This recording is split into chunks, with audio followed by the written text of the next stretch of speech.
Pilpres 2024 di depan mata, generasi milenial menjadi bidikan masyarakat untuk bisa turut andil dalam Pilpres. Namun, sayang, bagi generasi muda milenial ada hambatan bahwasannya usia capres dan cawapres harus di atas 40 tahun, dan itu sudah diatur dalam undang-undang.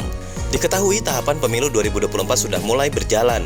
Pendaftaran capres-cawapres akan dibuka mulai 19 Oktober 2023. Dilanjutkan masa kampanye selama 90 hari, lalu pemungutan suara pada 14 Februari 2024.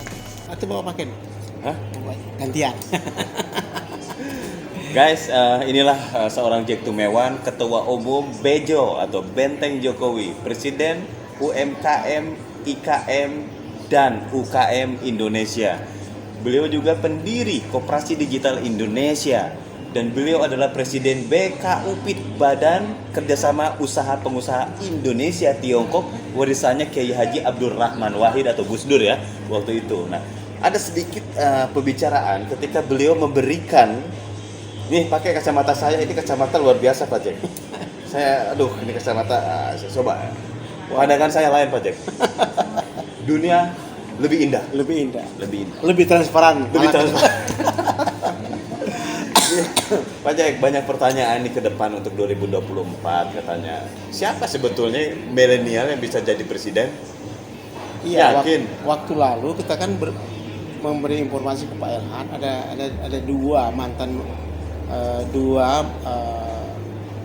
pemuda-pemuda yang tapi mereka masih tersangkut dengan umur yang belum bisa Undang-undang tahun 2021 itu capres dan cawapres itu ya, kalau tidak salah, mohon izin, capres dan cawapres itu wajib di atas 40 tahun. Iya. Kami keberatan sebetulnya.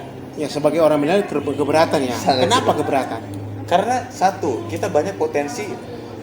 Jangan dulu kita deh, kita lihat dulu, belajar dari luar negeri. Masih muda-muda sudah jadi perdana menteri, sudah jadi presiden.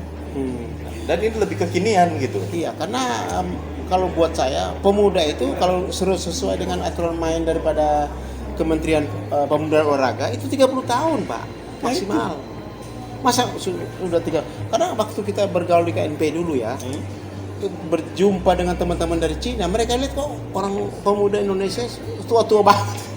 Mereka masih 20 tahun, 30 tahun. Nah, kenapa kita tidak mengusulkan itu Pak Elhan, supaya kiprah dari teman-teman yang milenial ini bisa nyangkut-nyangkut juga gitu loh. Ya, ini menarik nih, ini menarik. Ketika 2024 adalah pertarungan dari berbagai, kalau kita bilang kubu terlalu ini ya, dari berbagai aliansi.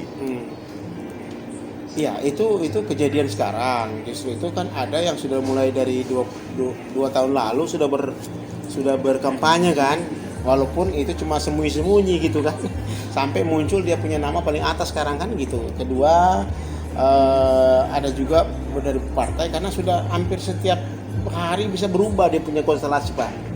Jadi ada pertarungan di antara partai ini karena mereka yang punya hak untuk mengajukan gitu. Bentar. Kalau saya lihat milenial siapa ya sekarang?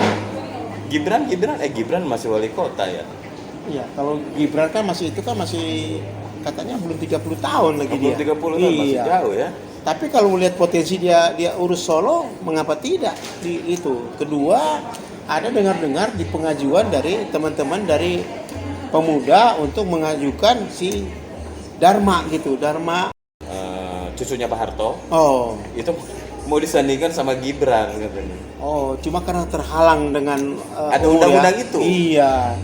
Karena kalau saya sebagai Presiden Pemuda Indonesia dari Forpindo, Forum Pemuda Indonesia, sangat bangga kalau dari unsur-unsur pemuda bisa ikut serta.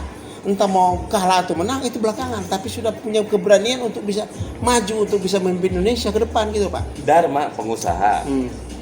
Gibran pengusaha juga. Bapaknya kan pengusaha kayu. Iya, apalagi sudah teruji ini sudah hampir 2 tahun Gibran memimpin Solo.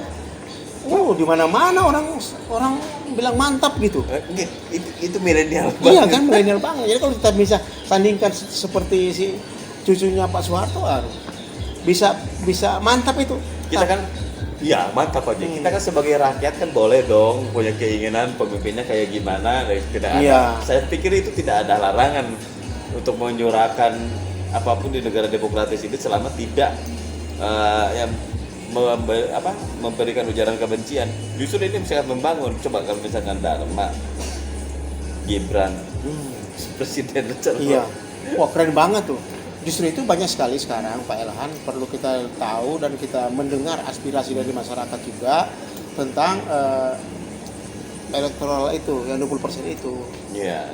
Itu kan katanya tidak memberikan keleluasan ke banyak orang yang pingin.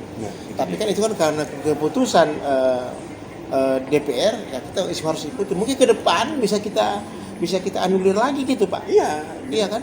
Jadi para aturan apapun itu sebetulnya bisa dirubah dengan cara-cara dan ya dengan cara-cara juga yang memang merujuk kepada perubahan itu. Cuma hanya saja kan siapa yang akan merubahnya. Iya, ada yang mengusulkan Masih gitu. ada yang mengusulkan. Nah, ada masalah kita mengusulkan. Soal mau diterima atau tidak itu kan seperti Yang penting kita ya udah usul. Iya. Dan saya juga berpikir begitu, jangan cuma ditentukan oleh 2-3 orang. Kalau bisa ya mungkin diturunin dikit atau 10% atau 5% supaya semua banyak ikut bisa bertarung gitu. Ini dia. Gitu. Saya berharapkan begitu Pak Ilham. Ya kalau parliamentary threshold sekarang nih, parliamentary threshold ini 20%. Ini udah kita nggak usah bahas partai deh. Yang jelas sudah kelihatan lah siapa aja nih. Iya. Yang lainnya sementara pengen tampil juga, pengen jadi presiden juga.